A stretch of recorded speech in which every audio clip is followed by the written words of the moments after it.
Une question qu'on peut se poser, le hétériska général.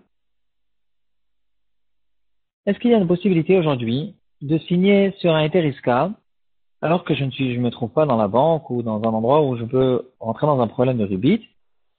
Et en fait, je signe sur un hétériska dans lequel j'écris toutes les signatures que je fais dans le futur, tous les contrats que je fais en face de quelqu'un.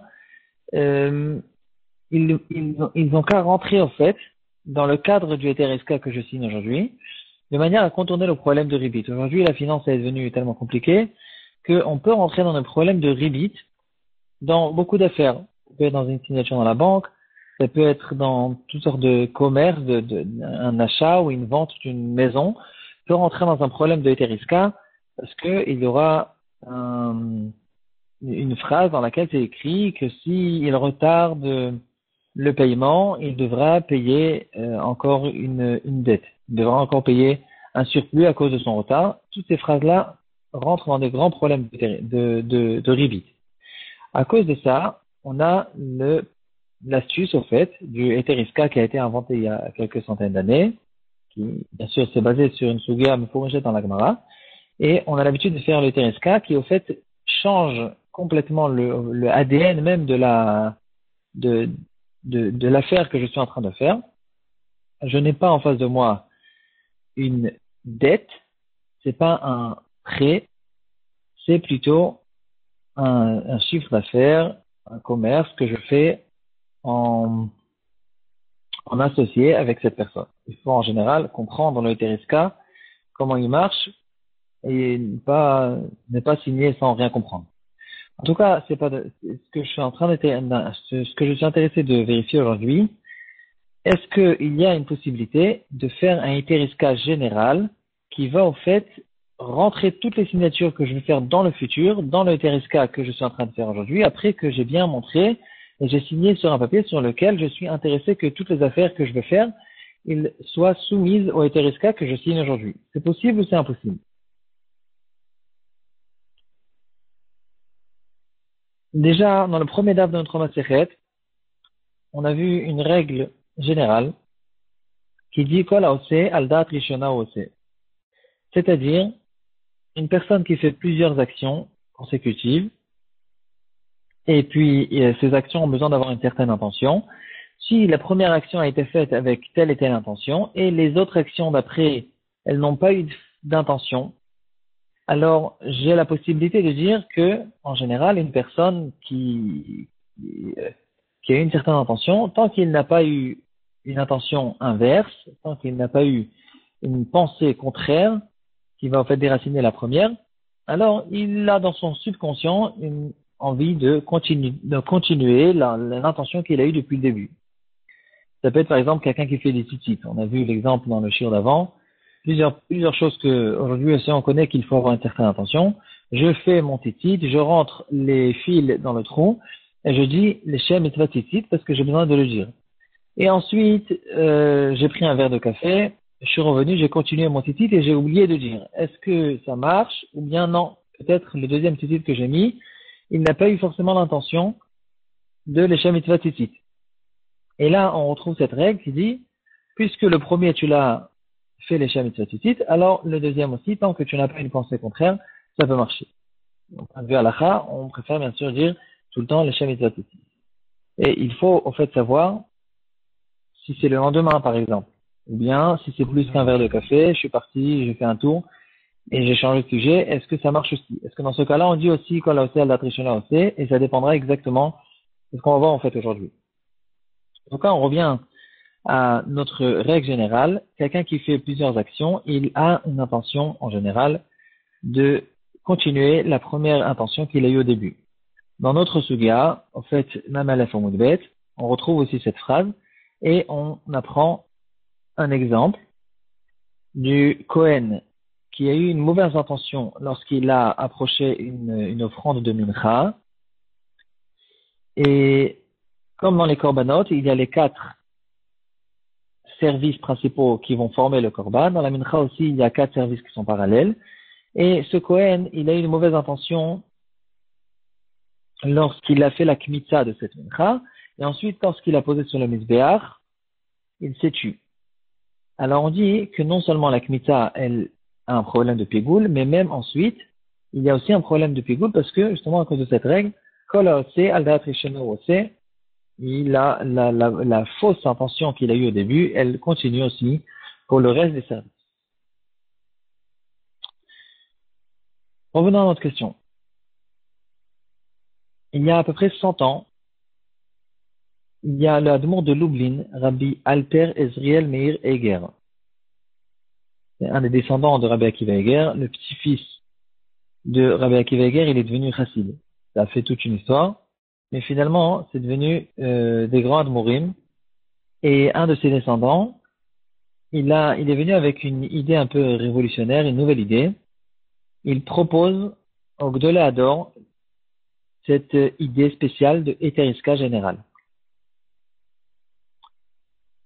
Et ça a causé des grandes discussions qui ont été publiées, même dans les journaux de l'époque, et surtout dans toutes sortes de brochures toraniques qui étaient diffusées de temps en temps. On retrouve au fait les différents avis sur ce sujet dans beaucoup de rabbanim de cette génération. Certains étaient pour, d'autres étaient contre.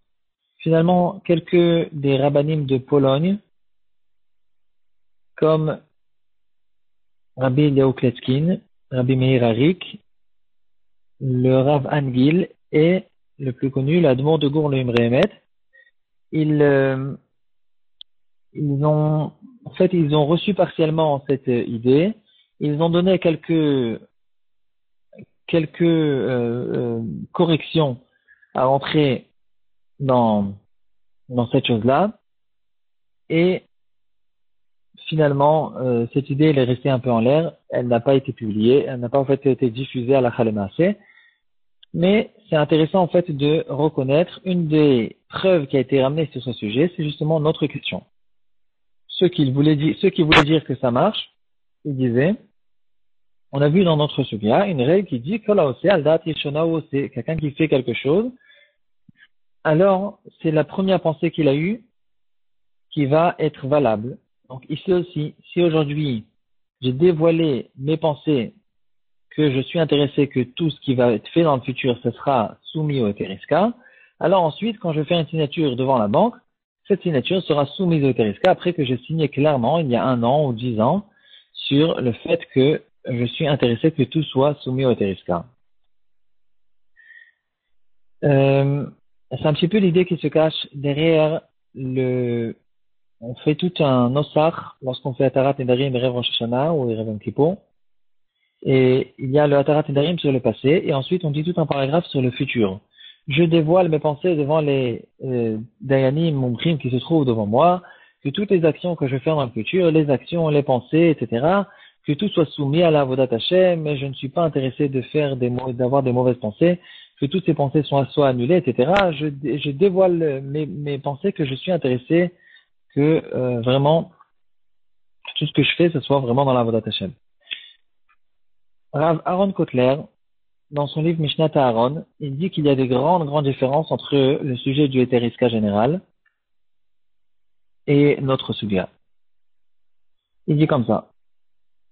Quand on a vu dans notre Suga, sur ce Kohen qui avait une mauvaise intention sur le premier service, qui va causer aussi le pigoule du deuxième service parce qu'il n'a pas eu d'intention sur le deuxième, on parle d'une personne qui a fait plusieurs actions qui sont consécutives, qui sont non seulement consécutives, mais elles sont surtout, il y a une séquence entre les actions. Toutes ces actions forment le korban et il y a un lien entre ces actions. Il y a la Kmissa et ensuite il y a la Ktara. Il y a un rapport direct entre les deux, c'est le même korban et c'est un qui forme la suite de l'autre. Ça, sur deux actions comme celle-là, on peut dire que s'il y a une certaine intention sur la première, alors cette intention va être valable aussi sur la deuxième. Mais on ne peut pas dire ça du tout entre deux actions qui ont été faites avec aucun rapport, quand il n'y a aucun rapport entre ces deux actions. Une signature que j'ai fait aujourd'hui qui va être valable dans 10 ans sur une autre signature que je vais faire autre part sans même peut-être me rappeler de la première signature, c'est très différent de cette règle qu'on voit dans notre histoire, dans l'histoire du Korban, du Kohen, qui a fait deux services dans le même Korban. Premièrement. Deuxièmement, dans notre suga, on parle d'un cas où quand je fais la deuxième action, je me tais, le Kohen est en train de faire la Kmitza, il se tait, il n'a aucune intention. Et là, on essaye de rechercher quelle était lui son intention, quel est son subconscient, disons. Alors, on peut dire que tant qu'il n'y a pas, puisqu'il n'y a pas eu d'intention du tout sur la deuxième action, alors la première action, c'est elle qui va au fait nous donner la compréhension et la possibilité de dire que la première intention, elle est restée du moment qu'elle n'a pas été déracinée. Par contre, ici, si aujourd'hui, aussi il y a 10 ans, j'ai signé sur un ITRSK général, et maintenant aujourd'hui je suis en train de faire un commerce avec quelqu'un d'autre, dans cette affaire, j'écris clairement dans le contrat, on parle ici d'un prêt, on parle de ribit, on parle de toutes sortes de mots qui sont interdits. C'est pas il n'y a pas eu d'intention aujourd'hui et je peux former, je peux compléter cette intention avec l'intention qu'il y a eu à l'époque. Je suis en train de parler de quelque chose d'autre, une intention différente. Et bien sûr, dans ce cas-là, il n'y a pas de vide, il n'y a pas de wakum dans lequel je peux dire que c'est la première intention qui va rentrer ici. Deuxièmement. Troisièmement, nous dit Rav Aaron Kotler, il y a une grande différence entre les endroits où la Torah, elle parle clairement de la force de la pensée de la personne, et des endroits où la pensée, c'est pas elle qui est valable ici, c'est plutôt les actions matérielles qui ont été faites. Dans le Korban, la règle générale qu'on a vue que Kol Haoseh al Da'at Rishona Haoseh, on la retrouve dans le Korban. Le Korban, comme on a bien compris, le pigoul qui se fait dans le Korban, il se fait au fait dans la tête du Kohen. C'est la pensée du Kohen qui rend pigoul le Korban. C'est elle qui donne la force du pigoul. Et même si, d'après l'avis de Rashi, comme on a vu dans le shiur précédent, il est possible qu'il faut dire à haute voix le pigoul, mais le principal se passe dans sa tête quand même. C'est une pensée qui va sortir du potentiel au réel, comme on a bien compris dans le shiur précédent. En tout cas, tout ça, c'est dans les corbanotes, dans le pigoul, etc. Mais quand on parle d'une histoire de ribit, c'est pas quelque chose qui est en rapport avec des pensées. C'est pas les pensées qui sont valables ici. C'est ici les actions. Je suis en train de signer sur sur un contrat dans lequel il est écrit toutes sortes de choses qui vont être légales et qui vont être pour de vrai. Et je suis en train de former quelque chose de légal. Et si je suis en train aujourd'hui de signer sur quelque chose qui est un problème de ribit, sur ça, on a très difficilement la possibilité de faire le rapport avec notre sugya en disant que la première pensée, la deuxième pensée, et la deuxième pensée, si elle n'existe pas, alors on fait dépendre de la première pensée, etc. C'est pas ici du tout, c'est pas ça la langue. Ici, on parle d'action. Je suis en train de faire une action, de signer sur quelque chose qui est un problème de ribit. J'ai pas facilement la possibilité de projeter une signature que j'ai fait il y a 10 ans pour pouvoir aujourd'hui me sauver du problème de ribit.